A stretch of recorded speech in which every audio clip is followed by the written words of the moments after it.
Hello, my name is Russell Preston Brown from Adobe, and this tutorial is all about working with 360-degree images and correcting those images in Adobe Lightroom Classic. I'm going to be working with images that were captured with a Radial Filter Z1. However, in this tutorial, the techniques I'm going to show you could be used for any 360-degree camera. These images were captured by Ben Claremont in Sydney, Australia at the Hyatt Hotel. Ben was working on a virtual tour and he's loaned me these images, and they're going to work really well for demonstrating some of the key issues that you need to know about working with 360-degree images and making them look great. Ben gave me a series of 9 exposures, and I'm going to demonstrate how to turn these 9 exposures into a single image, a single HDR image. So the tips and techniques I'm showing you can work on equal rectangular images just as well as they can work on these dual fisheye images. And that's what we're going to work with in this tutorial. But keep in mind, all of the techniques I'm going to show you could easily work on an equal rectangular image captured with any other 360-degree camera. The results will then look like this at the end of my project. Cool. Let's get started. But before I get into this, I want to discuss some differences between Adobe Lightroom Classic and Adobe Lightroom for the desktop. Now, here I'm going to go over to Adobe Lightroom for the desktop right here. So here we are in Lightroom on the desktop. The key difference is that Adobe Lightroom Desktop works with the cloud. All of your images are stored in the cloud. But wait, there's more. Because not only can you work with the images on the desktop, you can work with them on an iPad, an iPhone, or even an Android phone. So anytime you make adjustments to any of your images on any of your devices, they're always updated to the cloud. It's a great way of working. In fact, Adobe Lightroom Desktop is the way I process my images. I really love the simplicity and ease and the ability to work with the cloud. So now you know. However, in this project, we're going to be working with Adobe Lightroom Classic. Let's go right over to Adobe Lightroom Classic right here. Back to our project once again. Okay, here we are with the images that Ben Claremont has photographed, the 9 exposures. I think the best thing to do is to review the photographs that Ben has taken and how he's taken these images, and I think it's really important. I'm going to first select this first of 9 exposures captured with the Radial Filter Z1. Notice over here to the right that his ISO is 64, which is really nice and low to limit the amount of noise.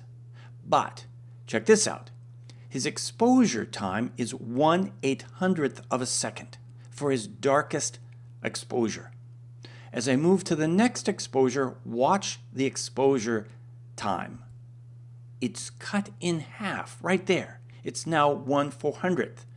So Ben is going through, as you see here, as I move through each of the exposures and cutting the exposure in half for each of his different exposures. He then goes to his highest exposure here. His final exposure is 1/3 of a second, but still at an ISO of 64. Keep this in mind as you photograph your interiors for your projects.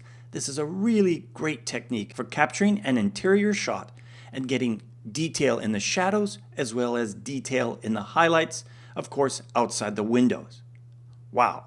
Now, before I proceed forward, I want to point something out that's really important, and you should check this as well.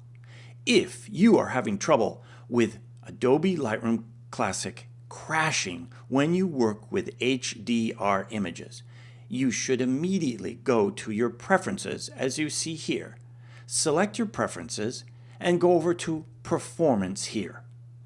I recommend that you turn off the graphics processor. In my case, I was having trouble with Adobe Lightroom Classic working with HDR images, and I was crashing all the time. By turning this off, I solved the problem, and you should turn it off only if you're having issues. Now you know. Let's get back to our show. Okay, here we are back in Adobe Lightroom Classic, and you can see that I have all 9 of the photographs that Ben has captured here open. I've selected all of them here. Then I'm going to right-click on one of the images right here, and it will pop up this menu.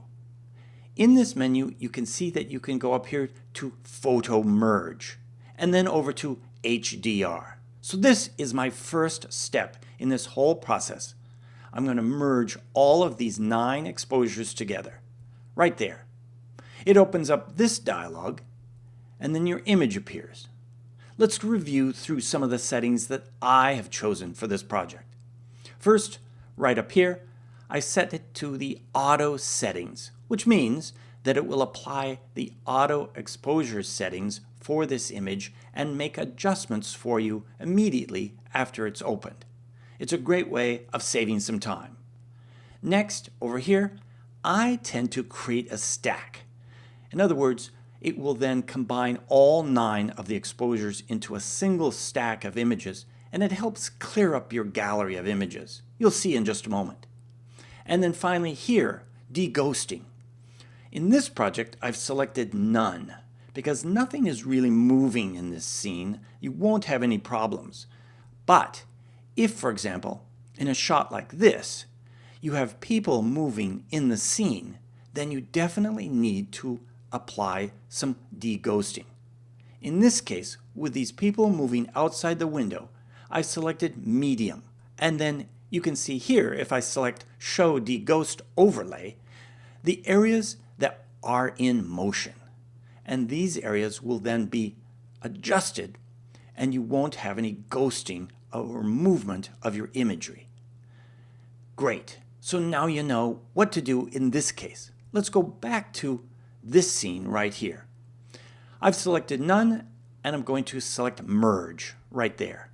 Over here is the image that was merged together from all 9 of those exposures. The name of it appears here. It's called hdr.dng. This way you can distinguish it from the other files. With that selected, I'm going to start by showing you the adjustments that I've made to improve this image. I'm going to go through each of these adjustments one by one. Let's start with the basics right over here. And of course, keep in mind, the adjustments I'm showing you could be used in Adobe Lightroom on the desktop, on your iPhone, or even on an iPad. Here we go. With the basic settings, I go in and I first adjust my highlights. I adjust the highlights so that I can see the detail in the outdoor areas of my image through the windows. I also adjust the shadows so I can see the detail down into the closet area here in this room. I adjust the whites and the blacks, and of course vibrance. I love to bring up the vibrance in a shot like this because I want to make this room look more inviting. We're trying to sell this room in this tour, and so I'm really going to bring up the colors a bit with vibrance. Those are the settings that I would adjust for this room. And of course, the settings and values you choose will depend upon the setting and the photograph you've taken. Next, here is how I balance the photo, the color balance, or the color cast to the photo. I go down here to Tone Curve. And in my technique of working on these images, I split the image into its red, green, and blue values here. And I start with the red. I tap here to select the highlights within the red values of this image. I adjust it to warm up the room. I'm adjusting it just slightly. I then shift to the green values and I adjust the highlights or even the shadows within the room. I want to balance out or neutralize some of the gray areas, but I can also make the room warmer and a bit more pleasing. Finally, I go to my blue values and adjust it. Some of these you may not need to adjust at all, and others you may need to adjust quite a bit. This, of course, is to the preference of how you want to tone and adjust your room. But now you know how I adjust the overall color cast for my images. Next, detail. Super important, I first go in and adjust the sharpening, and I move my masking over here, in this case to 64. I want to make the sharpening only near the edges of my image. And of course, down to noise reduction, very important. I adjust my luminance and my color noise reduction. Be sure and zoom in to areas of your image while you're making these adjustments so that you can see them. Next, down here, lens corrections. This is critical, especially with super fisheye lenses. Down here, under the manual settings, I want to make adjustments so that I can get rid of the chromatic aberration. Over here, near the window, right here, you can see that I might have some chromatic aberration issues here. By toggling this switch right here, I can turn off the adjustments I've already made. Right there. And here you can see the issue. There's a blue fringe down the edge of this window. If I go in with this tool, this eyedropper tool, and tap right on that window's edge, I can make some immediate and automatic adjustments.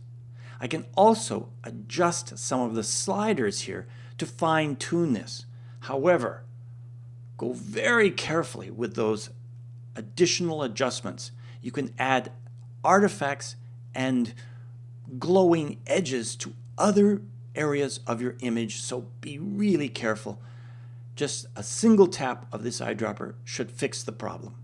Okay, moving on.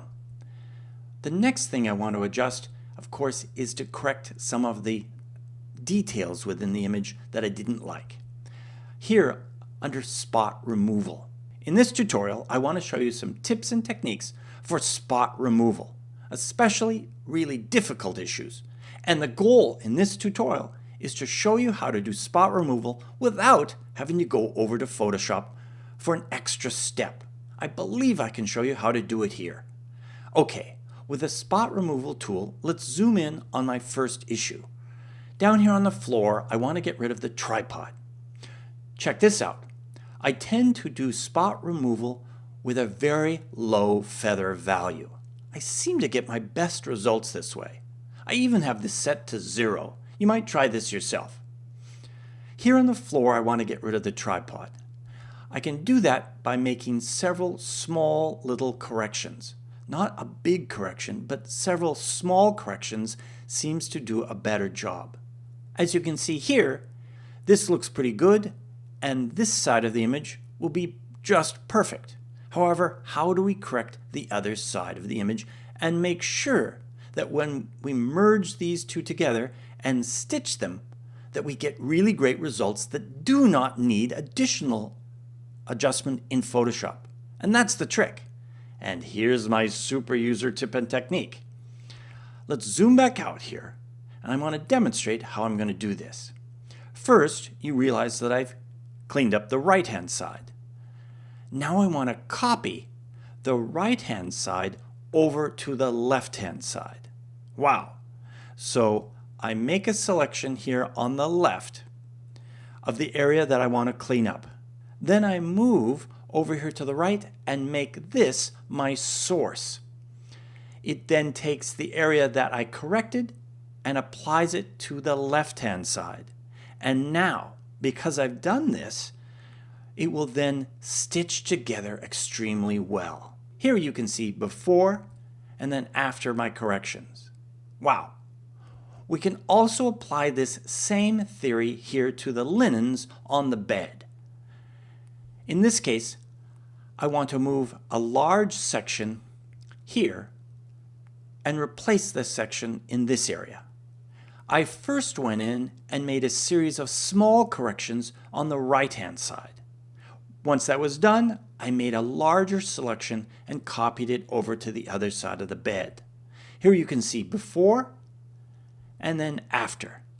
So the key to success is to make small corrections, then move the area you've corrected over to the area that needs correction. It worked really well here on the bed linens as well as on the floor. This looks great. Now, for an extra credit bonus, I want to show you how I use the Radial Filter here. I select the Radial Filter and I do a technique where I turn on the lights. That's right, the lights are already on, but I want to make them brighter. I find this really helps to make the room even more inviting. I'm going to select areas, as you see here, with the Radial tool and make them brighter with the highlight adjustment you see over here to the right. I can then lighten them up and it then adds a glow to the room. I use a very soft feathered edge when I do this to get my best results. This looks great. I now have finished all of the adjustments I'm going to make to this image, and you could of course make these adjustments to a dual fisheye image or an equal rectangular image and finish off your project. But now I'm going to continue by stitching this image together here inside of Adobe Lightroom Classic using a special Ricoh Theta plugin. The first thing I'm going to do is go to my File menu and down to Export. Here I am in the Adobe Export dialog. Down here you can see that I'm going to be using the Ricoh Theta Stitcher. I've loaded the Stitcher into my computer before I started this process. Of course, you can learn how to install the Ricoh Theta Stitcher from their website. Here, I'm going to open in Other Application. I've set that up so that it will directly open these images into their stitching plugin. Up here, I'm going to select Same Folder as Original Photo. And here's something really important for Adobe Lightroom Classic users. Here, I'm going to add to this catalog. By checking this box, it will then automatically place and move the resulting image into my collection of images. If I do not select this, I then have to synchronize my folder to bring it in. So I highly recommend Adobe Lightroom Classic users select this.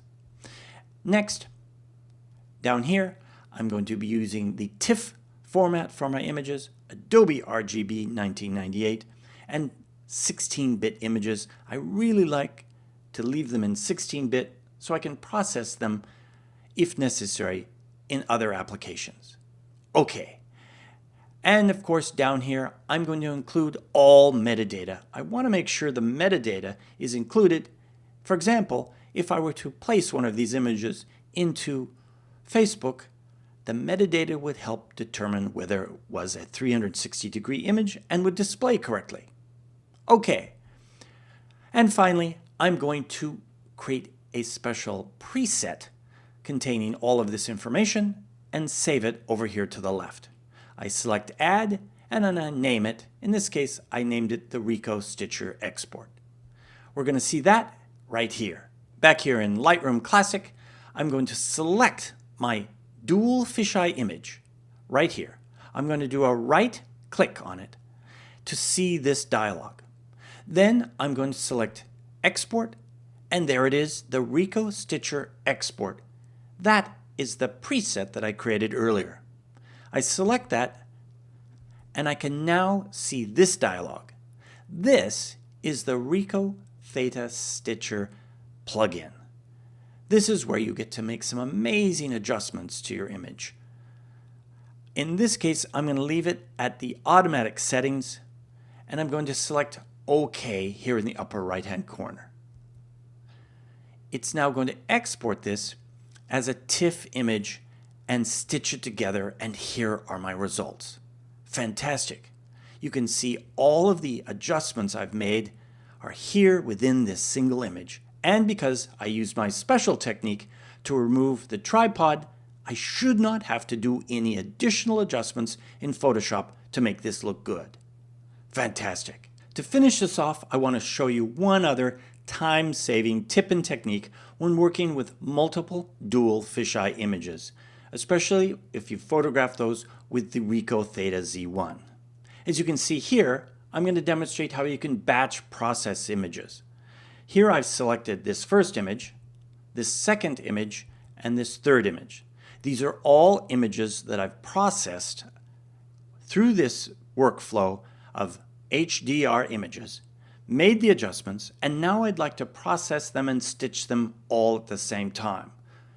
If you select these three different images, then once again open up the export settings and the Ricoh Stitcher export, you can see here that it will stitch together all three of those images. Wow! So there you have it. Some great tips and techniques for working with Adobe Lightroom to make your 360-degree images look great and then export them so you can put them into a virtual tour. Give these techniques a try.